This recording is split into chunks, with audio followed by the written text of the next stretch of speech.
How's it going, everyone? In today's video, I'll show you on how you can simply hard reset your Midea air conditioner. So depending on your model, the first thing that you want to do is to power cycle your air conditioner. So in order to do this, you actually have to turn off the circuit breaker for your Midea air conditioner right here.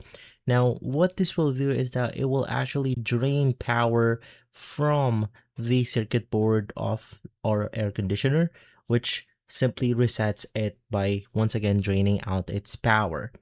Now from there, wait for around 30 seconds or 1 minute before turning it back on, or if you wanted to be safe, you even want to wait at least 5 minutes. So from there, just simply turn it on and then it will reset like that. Now, another thing that you could do depending on your model, you could try hold pressing the power button for at least 5 to 10 seconds. From there, this will then go ahead and send a signal to our air conditioner, basically hard resetting the device itself.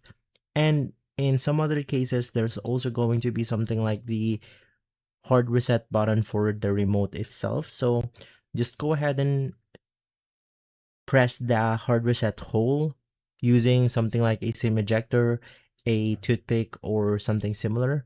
And simply from there, you are good to go. And so guys, if this video has been helpful, leave a like, subscribe, and follow us for more videos like this. Thanks for watching.